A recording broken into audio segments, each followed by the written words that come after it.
Welcome, Aziz. Okay. Okay, welcome everybody. Okay, great.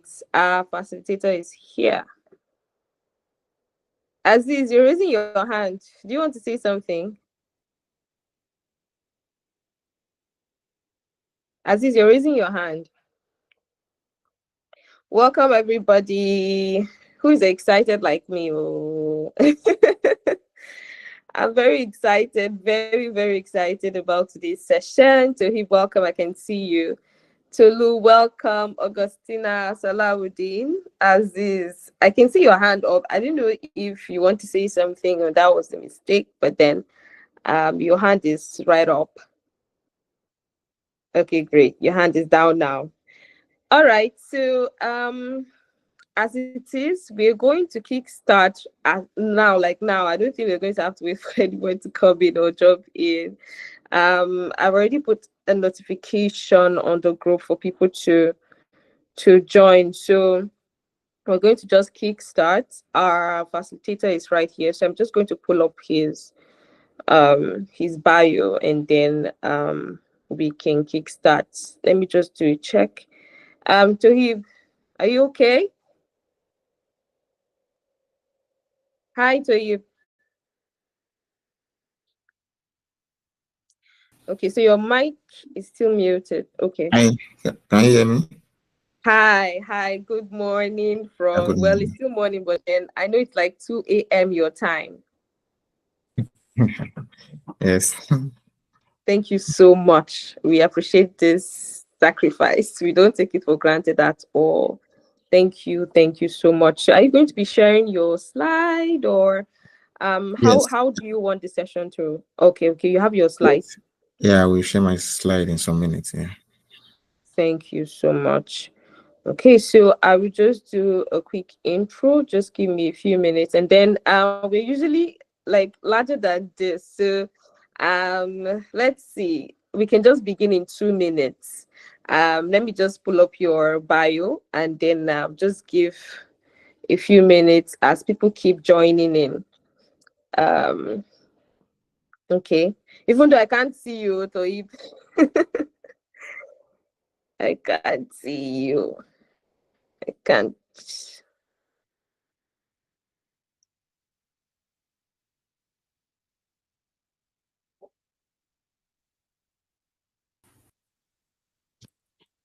I can imagine it's still like really dark, right? Toib. Yes. Uh-oh.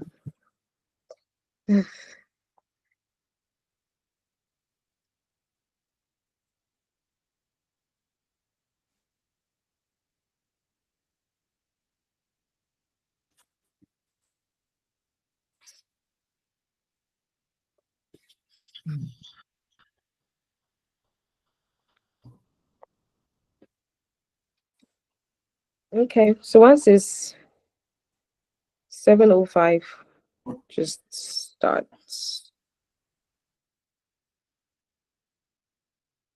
So yeah, I can see you. Uh-huh. So we're just going to, okay, so I have Toyib's bio. I'm just going to go over it. So Toheeb Obidara is a PhD researcher in chemical engineering at Northeastern University, Boston, USA. Toheeb's academic journey has taken him across 3 continents. He earned his bachelor's degree in chemical engineering from Rivers State University, Nigeria. His master's is in material science and engineering from King Fahd University of Petroleum and Minerals, Saudi Arabia, and is now pursuing his PhD at Northeastern University, USA. His research spans materials science, microfluidic, microfluidic design, soft matter physics, and complex fluids. Beyond research, Toheeb also holds a mini MBA from the Tecadia Institute in Boston. His story is one of resilience, intentionality, and strategic planning, qualities that helped him secure multiple scholarships and opportunities. In this session, he will share the strategies behind his successful applications, lessons learned from navigating international scholarships, and practical tips to help you position yourself for global opportunities. Ladies and gentlemen, what are you waiting for? Please, favorite emojis up. Let us welcome our guests in the house. Yeah, it's like you are not excited. Me, I am very excited because we're talking about scholarships, and this person has been there and done that. Like he didn't just bag a PhD a master scholarship. He got a master scholarship. He's right now on a PhD in the US. So guys, please, so over to you to him. So I don't know how you want to do this, but then you have the next 50 minutes thereabout, and then you can take questions after that. So over to you. Thank you so much.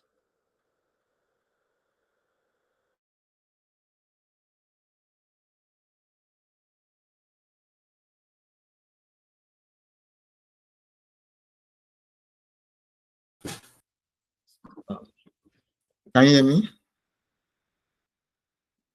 Yes, I can hear you. Okay, yeah, good. So,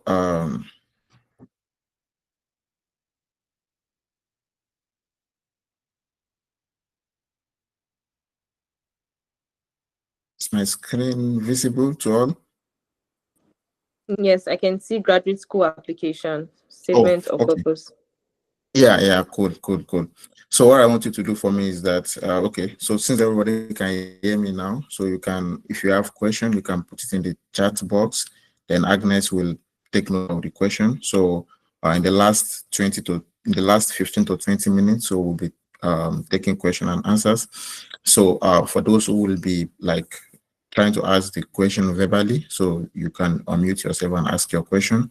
Then also we'll be going through the chat box for those who will not be able to unmute themselves and ask the question, so you can drop the question in the chat box. So as I go on with the discussion about the graduate school application, so if you have any doubts or you have any question, you can just put it immediately on the chat box, then Agnes will take note of the question. So we'll take questions as much as possible so that at least we can explain to ourselves what we need to like get into grad school in any part of the world that we want to. So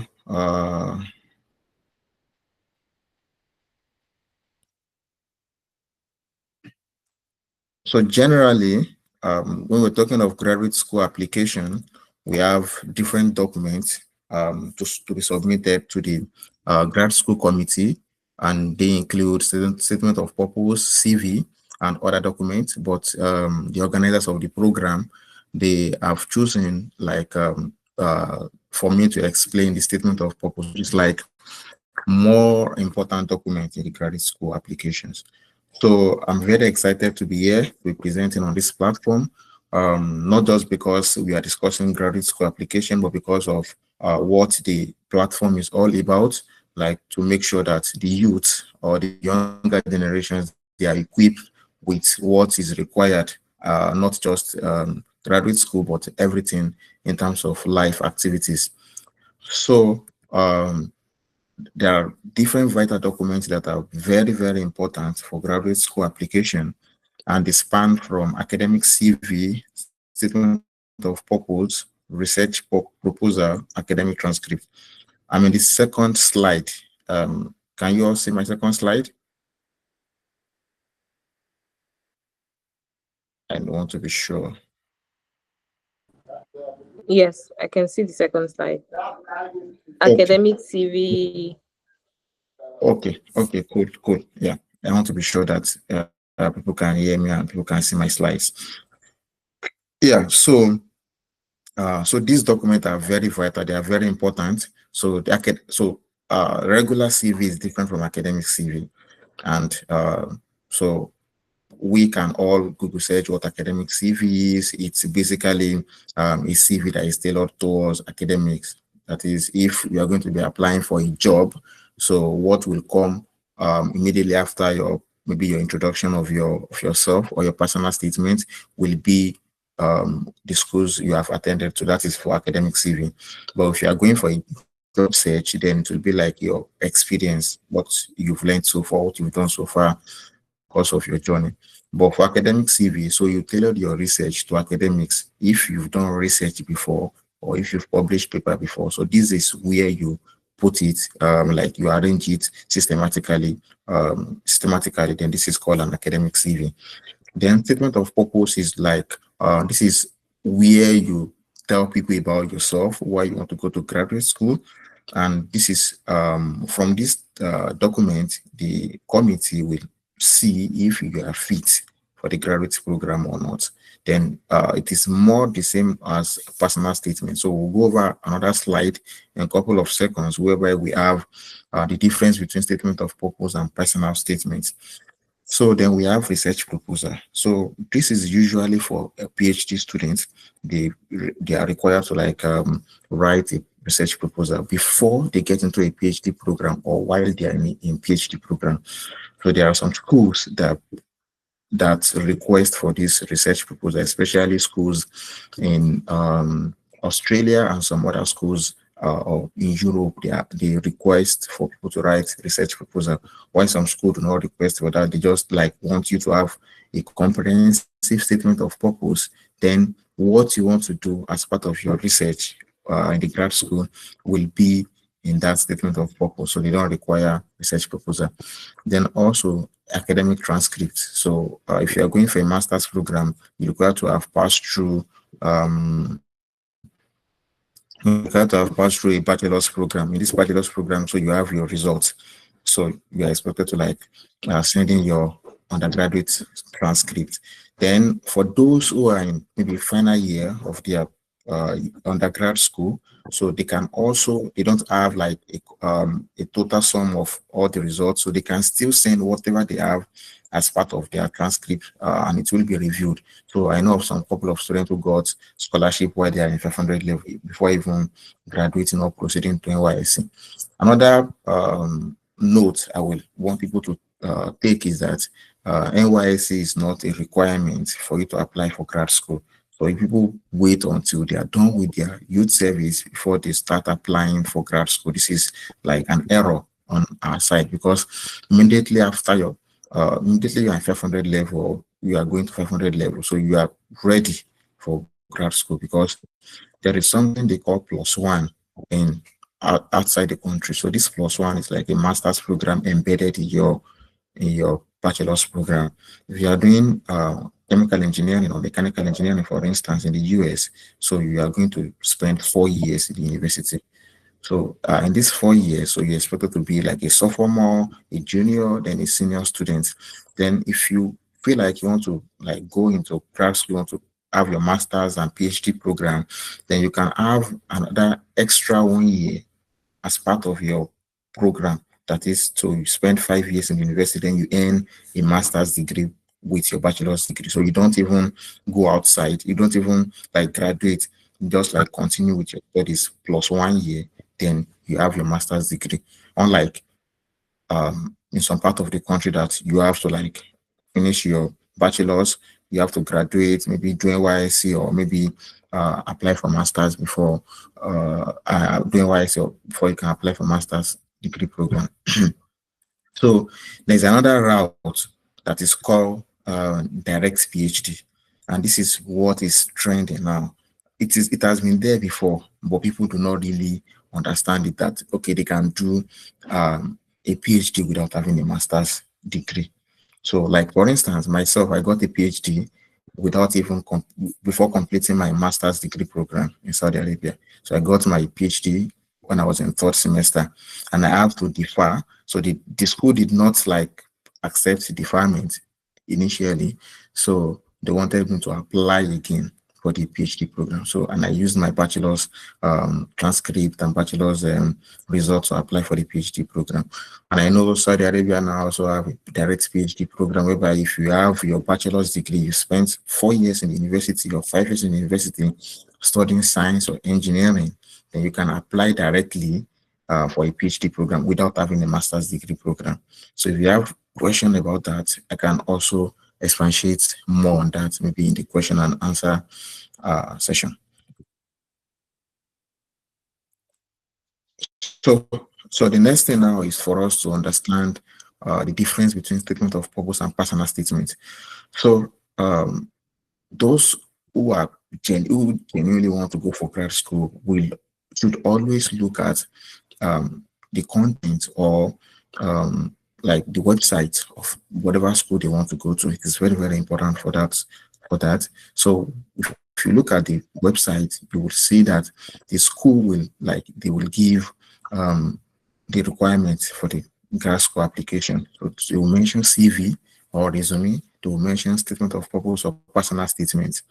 So if they mention statement of purpose, then you are required to write specific things in that particular statement of purpose. If you are requested to write a personal statement, then you will also write something different in personal statement. But people tend to mix these two together.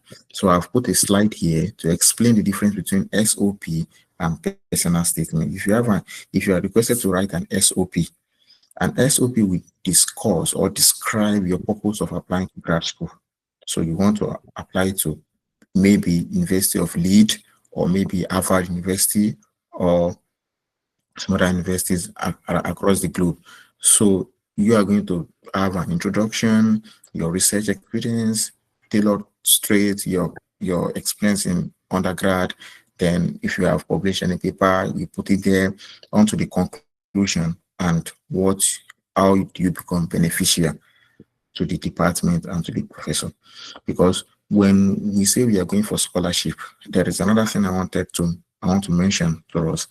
There is we say we are going for scholarship, but it's actually not a scholarship per se. It is like we should call it graduate assistantship, because it's like you are working as part of your graduate program, because you are doing your PhD, you are doing your research, but you are contributing to the growth of the research or to the research community, because the advisor you are going to be working with is going to be getting the grants from the government, from the industry, and this grant is where you're going to be paid as stipend for your research. So you are doing research for the company or for the university or for your advisor, then you are being paid for that research that you are being carried out. It's more of, okay, as a research scientist, you do research, as a research engineer, you do research, so you are doing the same thing. So in line with that, if you do that research for 3, 4, 5 years, then you get your PhD. You'll be awarded a PhD. So it's more different from when you have a scholarship, a direct scholarship. For instance, for those of us who pass through undergrad in Nigeria, so there are some scholarships that have been awarded to undergrad students, like the Mobile, the Shell scholarships. These are scholarships that you don't need to do anything. Just submit your documents to Shell when they bring out the application. Maybe Shell, Mobile, especially in the south part of the country, there are many scholarships because they have the oil there. So when you apply for this scholarship, so they grant you maybe 200K, or there's another one there, which is MTN. I remember MTN very well. I remember PTDF very well. So you submit your documents. Then when you submit your documents, they give you this scholarship. Maybe once, some give one-time scholarship, and some give like maybe they renew the scholarship yearly. So when you submit your document, they review the document, they do everything. If you are awarded the scholarship, so nothing is required from your end every year to maintain the scholarship. If it is a one-time scholarship, then that's all. If it's renewed to your final year, then they renew it. Nothing is required from your end. But if you are coming to grad school, so there are many things that are required from your end. So you are supposed to be doing research and be making reports to your professor.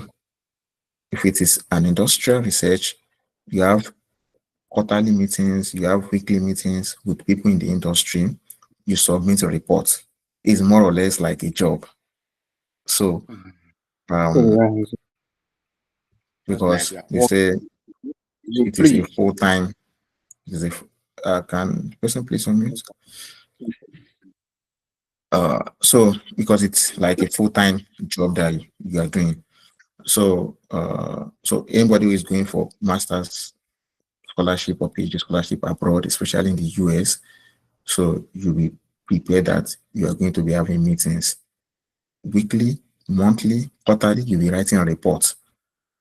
Then you'll be joining some committee also to give lives, because these professors, they will have this funding to be renewed maybe every year or every 2 years. So they will want to submit the report, because when you talk about research, because there is no um, engineering without research. So for instance, when you have Tesla, when you have all these companies, they have their research team. This research team are people that work like behind in order to see, okay, what they can do in order to improve the condition of these particular things. So these are what research entails. So quickly we'll go to things to keep in mind during application. So if you are going to be applying for graduate school, please and please read instructions very carefully. Like if there is like a notification, or there is a scholarship that is out there, especially now that I think scholarship for spring 26 and fall 26 is online available now. The best thing is to go to the website, read the instruction carefully, do the program test, or then what is the application date, then when is the application going to due. Most of the application for fall 26, that is if you want to resume, like if you want to get admitted into a program, you want to resume next year, August. Now is the application window. Applications are opened now. From now till September 1st, application will be opened. Then it will due by sometimes in December 15, sometimes in January, depending on the school and the program. So you have like 3 months to prepare your applications. So you don't wait till the last day before you can prepare your documents. And because there are sometimes, or it is like for every application you are going to make, you are required to have to provide reference. That's people that can refer you, people that can like give you like recommendations that, okay, I've worked with this guy before, this guy have done research under me before, this guy was our student before, or this guy worked in our industry before, in our department before, and he has shown like good conduct, good behavior, and we are recommending him for your to work under you in your department. So you need reference letter or recommendation letter. So you don't want to take it to the last minute before you get recommendation letter. So my very first advice to anybody who is going to grad school is to read instructions carefully. Know what the application requires you to do. There are some applications like that do not require English tests, especially for English speaking countries like Nigeria. So they only require that, okay, since you've done your bachelor's degree in Nigeria, so you're just going to submit your transcripts, your SOP, your CV, your recommendation letter, then that's all. They'll review your application, then you get rejection or approval. So, but if English test is required, then you're supposed to do a TOEFL test of English, or there is something they call bilingual, or there's ILT, another one, IELTS. Yeah. So I ILT. did TOEFL for my when I was going for my master's program. So like this is test of English. So if it's required you to do test of English, the best thing is to do it. And this test of English expires, I think, 2 years for English test. So if you're going to do test of English this, let's say, October or November, so by 2027 it's going to expire. So I think I did my test of English test in 2021. So when I was coming for my PhD, it expired, but in the program it says that English test is waived, so I don't need to provide an English test. When I was going for my master's, English test was required, so I had to do English test, but it expired before going for PhD program. So you have to like look at these things very well. I've never written GRE before, So there are some programs that require you to write GRE. This is graduate record exam. This tests your numerical ability. That Oh, okay, uh this guy is very, very good. You can come into because what would PhD is not just PhD is a rugged program because it's minimum of 4 years. If you are going for a direct PhD, it is 5 years. So some spend 4 years, 5 years. We've seen people who spend 6, 7 years, 8 years in doing PhD program because it's research. So it's not when you it is not like when you're going to finish, but what do you do with this particular time frame? And if you are lucky to come across a very good advisor, then it's just like you're having a teacher or you're having a supervisor in your place of work. If the supervisor is good to you and you're also giving in your own your reports, your results, then things can be okay. And in 5 years, you're done with your program. But if you have a very toxic supervisor, a very toxic person who like do not care, so the person can end up spending 6, 7 years. Then also there are people who leave PhD program. People spend 2 years, and after 2 years, they feel like, oh my God, I'm not supposed to be in this PhD program. Person will just withdraw. There are cases of people withdrawing from PhD program. So it's not just the excitement, I want to go for PhD, I want to be called a doctor after 4 years, 5 years, but the stress within this PhD, that's why people consider going for master's program. Once they're done with their master's, they just carry their certificate and look for a job. Yeah. So that is about reading instructions. Then also when you are in doubt, you send an email to the Department of Program for clarification. So don't be scared of reaching out to people. Don't be scared of typing an email, send it to the director. They call it chair of grad school or grad school coordinator. Email them. You can Google search online. You can use ChatGPT to check out to email the graduate school coordinator. Get this email, then get this like frame it to your own word. Don't just copy it over team and send it to them because that is that can be flagged and that can be like a problem. So yes, if there's a question about even plagiarism and can we use ChatGPT to like write our SOP? So we are still going to talk about if we see people who are going to ask that kind of question. There's no problem. We're going to talk about that one. So in general, so student of purpose is going to be like 1 to 2 page. So it's not more than I've seen people who I reviewed SOP a lot. I review CV. Due to time frames, some people their CVs are in my page and I don't like check for like 2, 3 weeks because like I said, PhD is a lot. So the SOP should not be more than 2 pages max. So because what is required is why do you want to go for grad school? Why like out of tons of people who have applied for this program, why should it be you that we are going to fund? So you are going to explain to them because they are not seeing you physically. You're not having an interview with them at that moment. It's your SOP that's going to speak for you now. Now your document is speaking for you. So whatever you have written in your document is what will now like tell them what is this particular person, who is he, what does he want to do, why is he coming to grad school. So those are things that will be in your SOP. Then it should be well written, it should be organized, like it should have a flow. Okay, this is why you're going to the grad school. I'm going to grad school because I've brought in undergraduate research experience. Then this is my goal. Then this is what I'm going to contribute to your lab or to the department. So it should be organized. Like you don't just jump from introduction to picking things there and there. And some people, I'm so sorry for this. Some people copy SOP verbatim. I can share my SOP with people. Even I have some slide where I copied some part of my SOP just to like see, just to like share with people to see what is in the SOP. But people just copy SOP like that. They get SOP from people, copy it and send it out.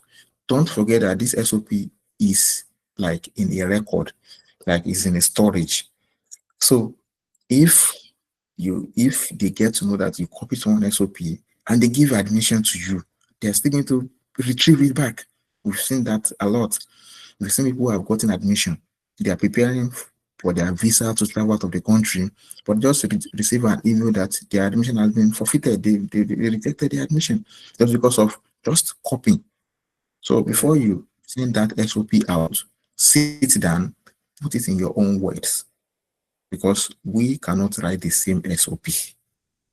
Put it in your, if maybe even when you write the SOP yourself and you sit down to look at it, maybe you've gotten better experience than the person you copied from.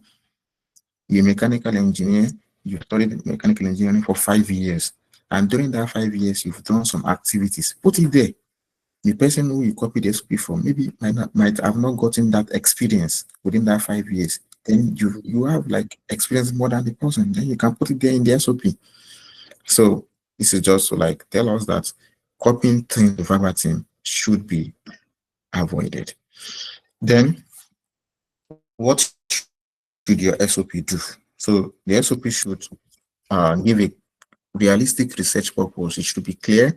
Then it should set you apart from other applicants. Because if you are applying for a PhD program in a particular department, so they are going to be receiving a lot of applications. You are competing with people from China, people from India, people from Malaysia, people from Saudi Arabia, people from Mexico. Count the countries we have in the world. Then go back to Africa, people from Ghana, Cote d'Ivoire, Kenya, like that. So you are competing like this is a global competition. So what will make the school choose you? Like what will make them leave other applicants? People that have gone to Oxford for their bachelor's program, people who have gone to Harvard for their bachelor's program, people who have gone to MIT for their bachelor's program. Now they want to apply for PhD in another school, and you're applying for that same PhD program, and you have gone to university in Nigeria, and you want to compete with this person. So how do you now, like, what give you edge above these other people? So then you must demonstrate evidence of relevant research and preparation. I think the space now in the country is beginning to be like going towards good and excellent direction in terms of research. Before, when we, like 5-6 years ago, when people are doing research, the undergraduate research, people don't really, like, the advisors don't really take research serious. Like, you don't really like give the students what they need, why they are doing, why they are carrying out those research.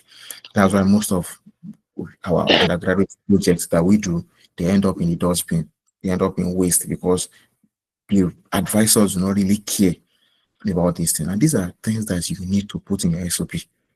Okay, you've done a 10 project, while maybe you've done a course, maybe a petrochemical course in 200 level, and this course, maybe they discuss about how to maybe model a reactor. Then they give you a project. After that, a 10 project to do. So this 10 project that you have done can also be in your SOP.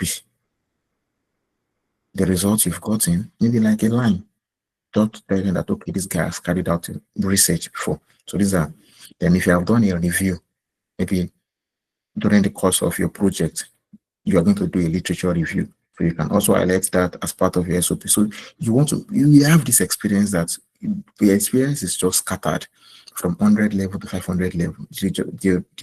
These are scattered, but you have to put them together and make it like useful to yourself. So the last one here is that you want to convince the committee that you are fit and you are suitable for the program you are applying for. Because when you submit an application, there is a committee, they call them graduate committee. They will look at this SOP, these CVs that you've submitted. They will sit down and look at it. Who are we going to be picking out of the students? So it is the decision of the committee that will now show that, okay, this person, we're going to choose this person does not have experience, this person does not really fit into our program.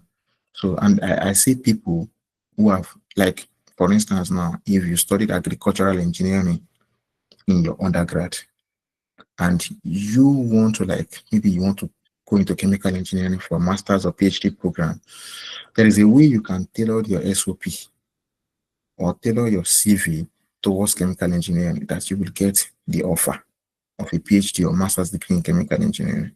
Because I know in Africa or where we come from, so if you are going to be moving from a department to another department, sometimes you need to do a PG. Especially if you are going to education, they say you do PG. If you are going to engineering, they say you do PG. But here outside the country, so what you need is to demonstrate that you can move to this area. So when you get admission, then they will give you the basics. You will do some basic coursework in that particular area that you're moving to. So you should be able to like convince the committee that you are suitable for the program. Then what do the committee really look for in SOP? Basically, in our SOP, there is a way they score. We have a scorecard. They call it rubric. Rubric is just like a marking scheme or marking guide. So this like show that okay, in the introduction, does the introduction really stand well? Is it good? Then maybe the points might be 2 or 3. If it's okay, then they can give you 2 points, they can give you 1 point, they can give you half point, they can give you 0 points. So these are how like they mark your SOP. So these are what the committees are looking for in the SOP. It should show that okay, you can do an independent research because you are in grad school, so you're a graduate. That's why they call it grad school. So you want to show that okay, you can do research without your advisor telling you that okay, go to a lab, go and mix these chemicals together, or this is the simulation you're going to run. This advisor will not be telling you what to do every time. You should be able to like tell the advisor you have a research plan, and that is why they request for research proposal. And research proposal usually have 3 Ws. Why are you doing this research? What are you okay? Why, what, and how are you going to do the research? So these are the components of your research proposal. And if you know this, then you know that okay, this particular guy is ready for your research. Then do your interest align with specific faculty? This is another point to note. The faculty, the lab, the facilities. Faculties they are lecturers. So if you are applying to a program now, sometimes when people get rejection, it's not because they are not good. People are good. You have gone to Unibain, you have gone to UI, you have gone to Unilag, you have gone to RSU, you have gone to Uniport. You've done a great job for the last 5 years of your program. You've read, you've been good, you've done time projects, you've done final year project, everything has been so cool and good. But why do you not get a rejection? People think maybe because they are competing globally, then maybe I'm not better. That is not it most times. One of the reason for rejection is that people apply for what they're not supposed to apply for. For instance, you have your experience in energy or environmental applications. That is your interest. That is what you have shown in your SOP. And the faculties or the committee, like the committee looking at the SOP or looking at the document, they have openings for a research, maybe in fundamental research or fundamental science or microfluidics, for instance. And they've said like to people who showed interest in this area, why you show interest in energy or environmental, and they have funding in fundamental research, then they cannot pick you because they don't have funding for what you're looking for. And you'll be rejected automatically. But people think maybe my application is not strong enough. So what it is now is that you have to like, of course, you have to be very prayerful. That is the first thing. Then also look at the look at the website and look at the faculties, the lecturers in the department, look at their research. If you have more research doing more faculties doing energy or environment, then it's good for you. Then you can shoot in and you can see that okay, you have more opportunities to get you have more options to get being accepted. But for instance, this year in my department, the school, they're looking for just 5 students to get hired into PhD program in chemical engineering. And people that will apply for there will be people that will apply will be in hundreds, if not in thousands. And they only have 5 slots because of research issues in the US now. So funding, yeah. So they are going to just select 5 students. So if you have applied outside the department scope of research, you are going to be getting a rejection. That is automatic rejection. Not that you are not good. You can apply to other school and get admission. So you see that there are a lot of things to do, a lot of things to unpackage. So people should just be like open to changes and everything. So if you have done research before, you have done 10 project, that 10 project that you have done in 100 level, 200 level, those assignments that involves research, go and bring them out and start writing more about it. Turn them to project, turn them to review paper. Then you can also highlight them in your. When I was applying for my master, I don't have a publication. I don't have any publication. So when I got my master's program, when I was applying for the PhD, my my research is on the way to be published, but it has not been published. And I got my PhD before it was published. My PhD admission before it was published. So it is a requirement, but it is not like a strong requirement. But if you have it, it is an added advantage. So these are basic components of SOP. So you have introduction, which is an opening statement that talks about the graduate school motivation. You have academic background. You have your previous research highlight and area of interest. You have your skills and methods you gained during your undergrad. Even if you left after your graduation, you've done your NYSC and you work in a company or in an industry for maybe 3-4 years, that doesn't mean that you don't qualify to go to grad school. This experience that you have gotten in your industry as where you work, you can also put them, but make sure that you structure them very well that it does not go outside academic area. Understand? So this is like very important. So conclusion and career goals, what you want to be doing. I know someone who reached out to me last year. The person has gotten admission now in Lebanon. So the person should be in Lebanon now, or should be on our way to Lebanon. The person used to work in a bank. The person is an agricultural engineering graduate and working in a bank. Then the CV has it that okay, she's working in a bank. I said, okay, if someone look at your CV now, or maybe I look at your CV now, I cannot give you admission because it does not align. It's like a Yes. separate this thing. Remove that city bank. What you can put there now is put there that you are still doing, since you've graduated from university, the research you are doing, you can still put there that you are doing research. Then start doing research, like maybe 1 hour in a day or 1 hour per week. Start doing research, start grooming yourself for grad school. And now she has gotten a master's admission now. So this is very, so introduction is like this. So you know what, you want to make sure that okay, so there's something that is making you stand out from other applicants. That is introduction. Then you name your degree program. You're applying for PhD program in this particular program in the university.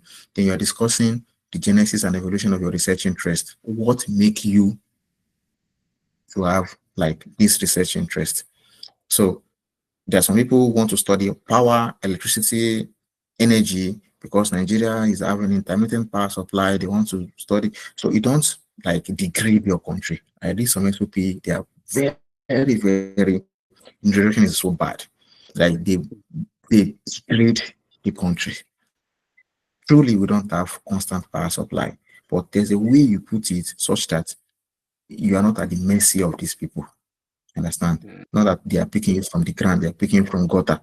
So you just put it that okay, you have intermittent power supply also, but you want to do more. Okay, people that have been writing this SOP on Nigeria have intermittent power supply, they want to like learn, they want to do energy, they want so that they can go back to Nigeria and improve the energy. Over the last 20 years, has it been improved like very well, excellently? No. So there are lots to that. So when you're applying, you don't make your introduction to be so bad that it degrades your country. So you make it so nice that people look at it and they are very okay with that.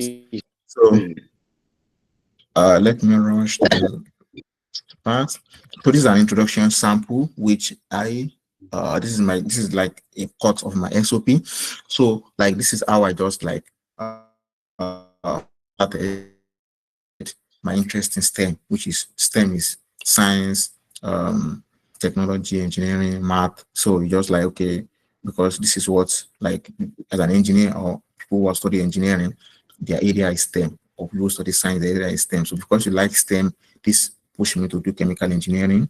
And with that chemical engineering that I've been doing, that I did, I've understood engineering theories and principles, which is what we did. You did thermodynamics, you did applied, you did engineering mathematics. These are things that are, these are theories, these are principles of engineering.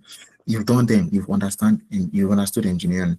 Then the purpose of applying for PhD program, that means okay, you are applying for a PhD program in chemical engineering at the University of Sydney, Australia. That means okay, you're applying for a PhD program, you are not applying for a master's program. If you're applying for a master's program, you put it there, you're applying for a master's program. You don't make your, they don't need the evaluation committee to be like searching here and there for what they need.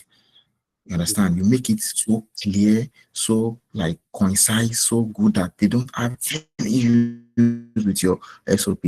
Then you tell them what you're applying for, you tell them why you're applying, what knowledge you'll be gaining there. Okay, presently my thesis research focus is on doing this membrane materials for water, but now I want to design membranes for maybe another application, or looking at thermodynamics of the polymer solutions. And these are what I put in my introduction. And you see that it's different. So for someone who's in finance, you write something like towards your finance. For somebody who's in mechanical, you write something towards that area, and you will see that. Like for instance, now my undergrad research was more of using a simulation as per NICES.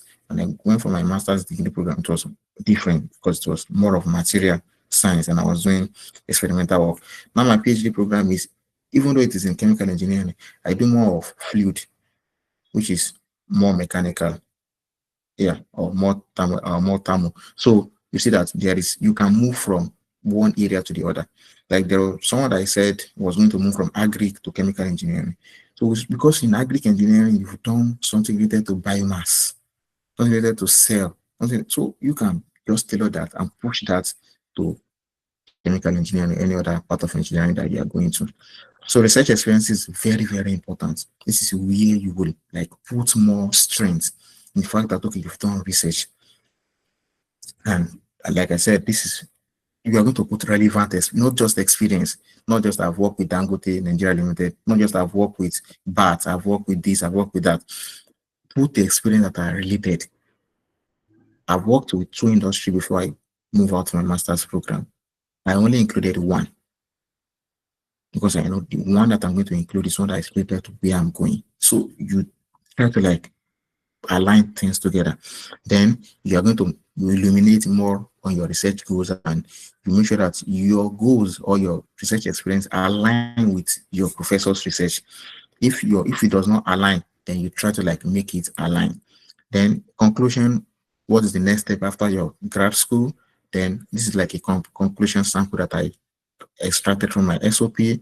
I expressed my interest in the PhD program at this. I'm prepared to study in a world-class institution. They're trying to like, okay, the school is a world-class institution. Of course, it is a world-class institution because it is like one of the leading research institutions in the world. So then you tell them why you want to apply, then how you want to, I will also be contributing to the department during my PhD program, and I would look forward to making positive contribution. So you are telling them that, okay, I'm ready for the program, and I have like a goal, I have an ambition that after my PhD program, I want to maybe go for a postdoc or work in the industry or go or become a professor in the research area. So statements about your fit work in your research, what attracted you to the program. So like this is another thing I extracted. I'm fascinated by Professor this research that then, and you must have also read some papers about the research you are applying for. This makes it shown that okay, you have read my research paper, that means you're interested in my research. Then I would like us to note the following: revise your SOP very, very well. Read and read and read. Anytime you read your SOP, you will have 1 or 2 things to correct from it. Because there are sometimes you have a template. The template shows that you are applying to the University of Delaware. And now you want to use that template to apply to University of maybe Washington or any university. But sometimes people forget to remove that because they want to like meet up with the deadline. They forget to remove the name of the university to change it to the one they are applying for. Then it becomes a problem because you are applying for Washington University. What is the SOP University of Delaware? Automatically, you're not getting anywhere, or you make a mistake in the professor's name. So you'll be willing to make changes. Double check your spelling and grammar. Get as much feedback from your friend, your mentors. They're able to read your SOP, they're able to read your CV, they're able to check and be willing to accept changes. Do not apply to a program if you have not read the published work of the professor. Look at the professor very well, look at what they've done before you mention them in the SOP. So lastly, my own advice for everyone who is here is to be open-minded. Be open-minded. And if you have any question, so I'll be glad to get that.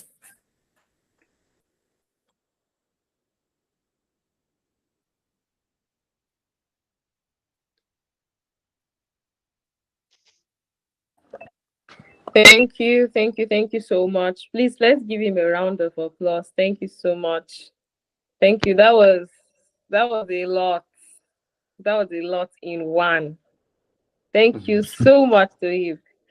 Me I already have questions, so I have too many questions. Like, ha. First of all, you mentioned okay. If you have questions, please put them in the chat, or if you want to raise your hands, we can also take maybe a few people, before our time is up. So if you have questions, please put them in the chat. Let's be seeing them. I'll be reading them quickly. Right now, I don't think I can see any chats yet. But then for me, I'd want you to actually just put a little bit shed a little bit more light on the idea of getting from just having an undergraduate, not undergraduate now, like an A level degree to just having a PhD. Because I have friends who said they had to go all the way to start reaching out to lecturers, going in, sending emails, entering DMs, checking them on LinkedIn, those kind of things. So what role does that like have to play when it comes to like getting admissions? Because sometimes I feel like, isn't that lobbying? Isn't that like, is that is that okay? What's and then is it mandatory for you to go that route? Or is there like a way you can say, okay, I'm applying and there's a possibility that I can just get in with my application? Do you have to go to start maybe reaching out to the professors by themselves? Yeah. Okay, yeah, that's a very good question. Thanks for asking that. So because when you talk about graduate school application, it's like a series of like things. Like there are people who they have structured it into like maybe programs. Like okay, they talk about SOP, they talk about CV, like series like that. So we are just trying to like give us an overview of what the grad school application is all about. So, like you said, if you're going to email a professor or you want to check them on LinkedIn, these are things that are very trending. People use it a lot now because before only very few people use it before. But now people see power, like people see that it's actually very good to go through that route. There's something we call code email or code emailing. So whereby you structure your email and send it to a particular advisor, a particular faculty, and tell them about your readiness for research contribution into their lab. So this is very, very good. This is a very, very nice approach because these do not like only give you a chance to get admission, but only also tailor or push you to a research area. For instance, there are programs that when you get to the department as a PhD student in the first semester, you'll like be distributed across at least three labs. In these three labs, you will learn research of these labs. Then you will choose the one that you are most interested in. Then if the professor is willing to take you, then you can get into the program. You've gotten into the US, you've gotten into the department, but you've not gotten into a research lab. You understand? So this is a particular route. There's another route that, okay, you could email a professor. The professor look at your profile. The professor is interested in you. The professor sets an interview, set up an interview with you, maybe a Zoom interview or what have you. You have an interview, have an interview with the professor. Then from the interview, the professor saw this zeal and is willing to take you. then the professor will ask you to put his name in the SOP. Then when the admission comes or when your document comes, the professor is willing to recommend you and willing to take you in. So there are universities like that before you get admission, you compulsorily must get a supervisor. Yes, like University of Alabama, very, very important. You must get a professor. Like if you want a fully funded program in Canada, as it stands now, like University of Toronto, you have to get an advisor first. If the advisor is willing to sponsor you, take you in, then you are going to get the admission for sure. This also happened in Australia. If you're going to Australia, like I did have an interview with the professor in Australia. She is willing to take me in, and with that, I got admission to the University of Sydney. I think I shared the SOP with you guys. So I got into like talking to the advisor. We discussed. We had like series of meetings. Then he's interested in me coming around. You see that. Then I can put up my documents for the admission committee. So that is the second route. So it is either you go through the first route, which is like submitting everything to the department. Department look at it and they give you admission, or they go through the professor. So these are the two routes that people get admission. But specifically, there are schools who say this is what you should do, and some schools do not state it. Then you can go through either of the two routes. Okay. Other questions are just coming up. But then, first of all, for this route of maybe going through professors and then applying and all that, does it happen for just research-based programs or even the thoughts programs? Because some of us are not like in the research space, particularly like we are looking at thought masters, thought PhDs. So does this apply to us as well? Yeah, as far as I know, it does not apply. You just apply directly to the department and you get admitted. Because if it's not research, then the funding might be coming from a teaching assistant, because we have what's known as teaching assistants and we have research assistants. If you are not doing research, you are doing teaching. So if you're a thought-based program, if you're going to thought-based program or teaching-based program, then the department might arrange for you to be doing teaching assistant. Like, okay, I've done a teaching assistant before when I was doing my master's. So this, maybe you compute students' results, you mark their test scripts, you mark their exams, or maybe if they have practicals, you'll be the one in charge of the practicals, or they allocate a particular section of the course for you to teach the students. Like when I was in my master's, I was given a particular course, this is a material lab, to teach the undergrad student. And in my very first time when I appeared in the class to teach them, they're all looking at one another, like, who is coming here to teach us?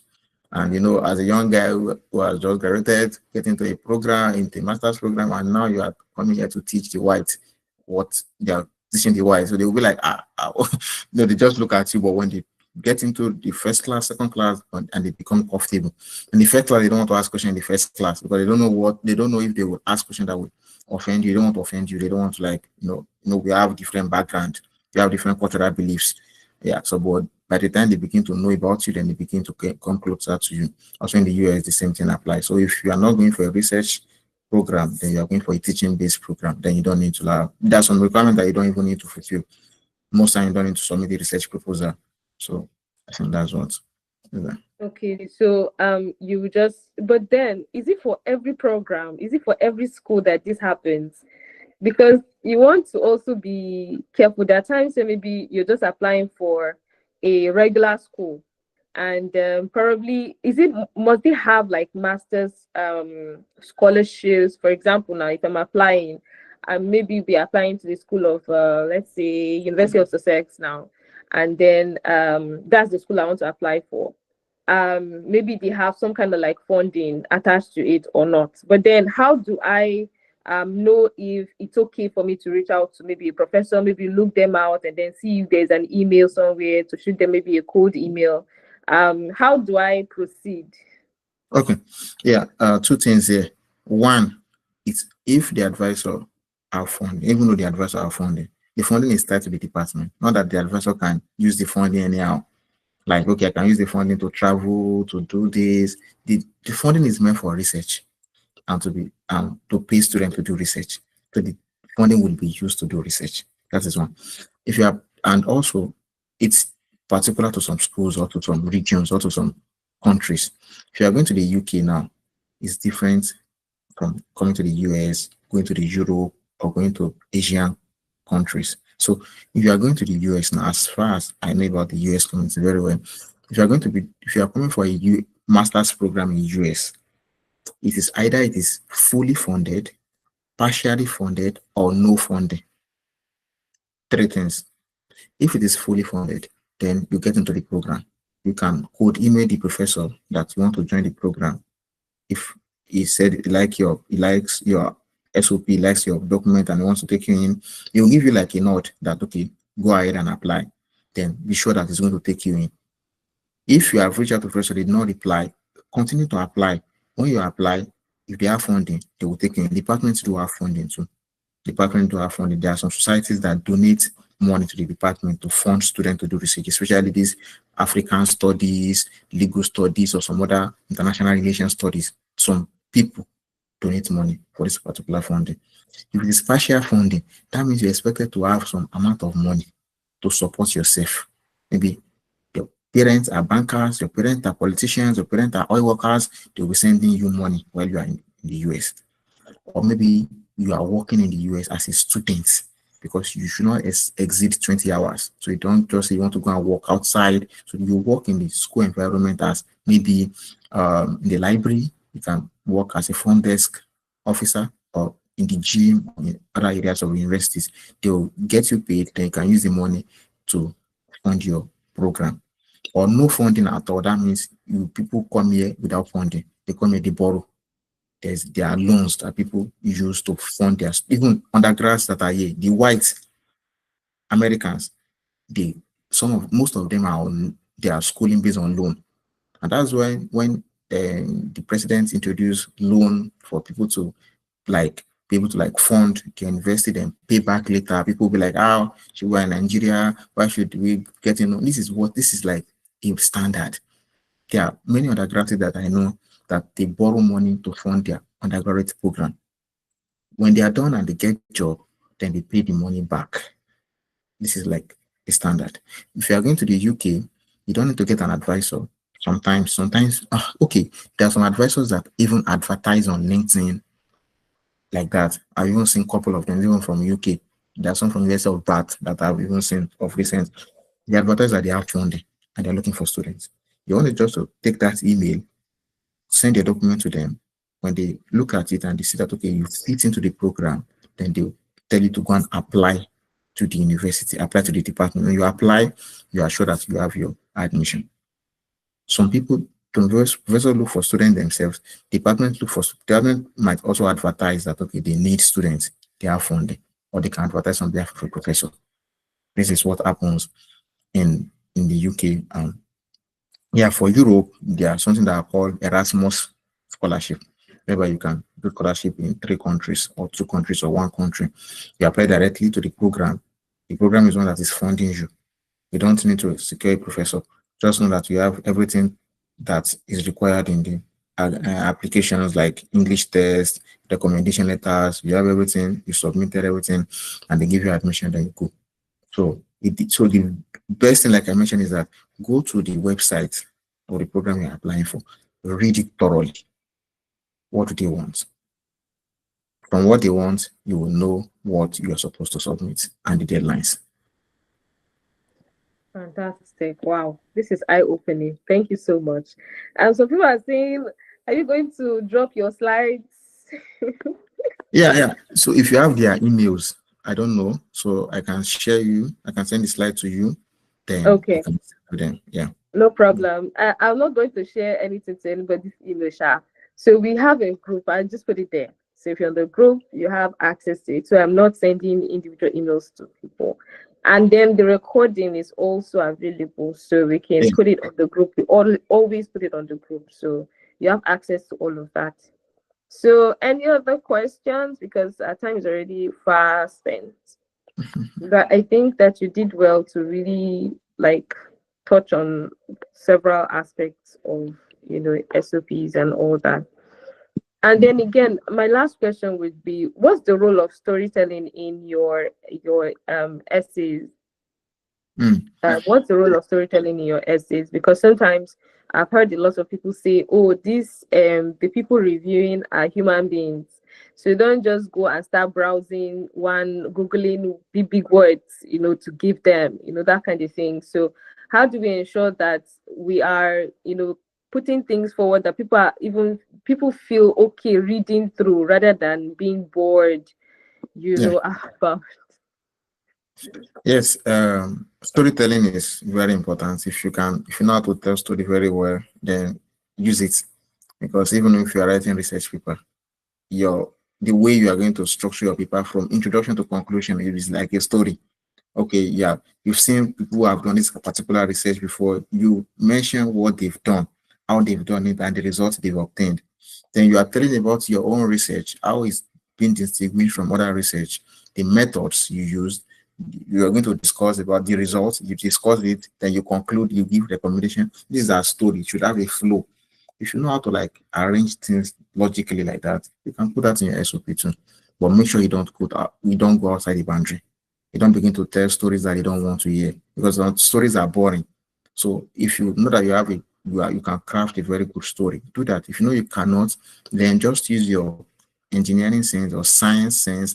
For people who are non-science, they can craft stories very well. Use that, then you can mention that you can craft your story and tailor it to maybe the people that okay, while they are growing up, maybe they don't have like access to maybe good education or good water supply or this, they can now use that and say, okay, I grew up from and there's something that they call diversity or underrepresented distance. So people that maybe they don't have like good research background, they also give them like some percentage for them to apply for scholarship and for them to get scholarship. Understand?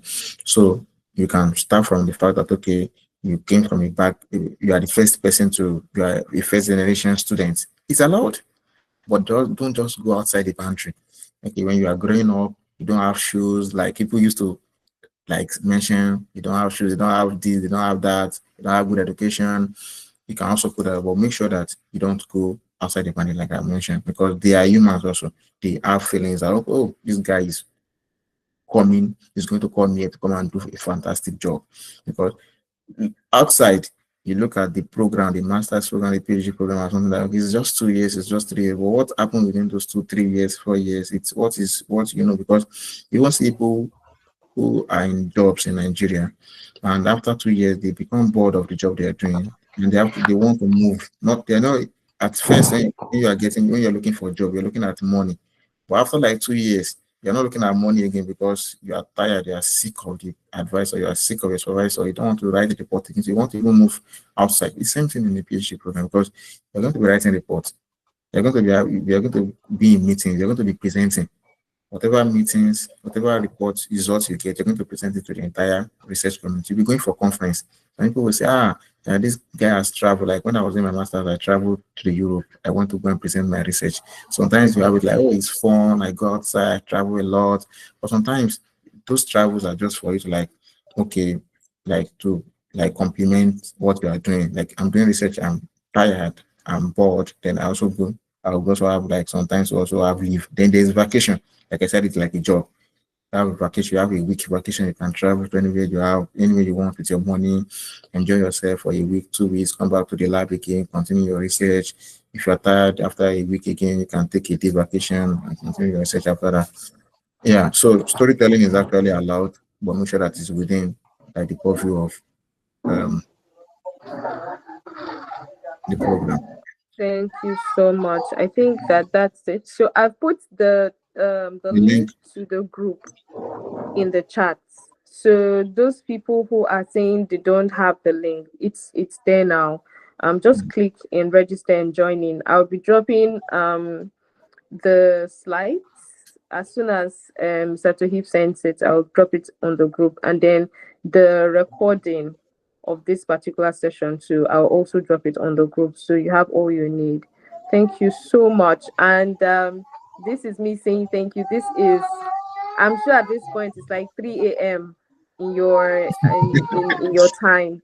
Thank yeah, you. I mean, I cannot say thank you enough. Thank you so much. This is us saying A huge thank you. It's already past 8 right here in Nigeria. So we're excited about all that we've learned. And guys, the idea is for us to apply these things. It will be Mr. Toheeb's joy that after this session, he sees that by next year, you people are already giving testimonials that you've gotten into programs because of what you've learned here.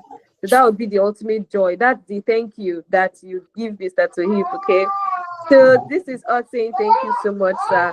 I'm sure you want to go back to sleep or something. Thank you. Yeah. Thank So you. if you have, maybe you have your SOP written or your CV written and you feel like you want to share with me, so you can just maybe check me on LinkedIn and you can drop it there. So it might take a week. Yay. You Yeah. So but see, you see. yeah, so that is just like another way to just help people. So you can drop people. People just become like, okay, I've sent my CV for over 3 days, 4 days. This is just days. People review CV for like 3 weeks, 3 months. So because there are a lot of CVs you want to review, but just drop it there. Check me on LinkedIn. This is the same name, and this is my name and my surname I use for my LinkedIn. You can Yeah, drop I it will there. still drop the Yeah, LinkedIn handle. I'll I'll just drop look the at it. LinkedIn handle Yeah, as then I'll well. just look at it. Yeah. Thank Okay. you. Thank Bye you. Thank you so much, bye. Toheeb. Bye. Bye. Stay well. Thank you guys and bye.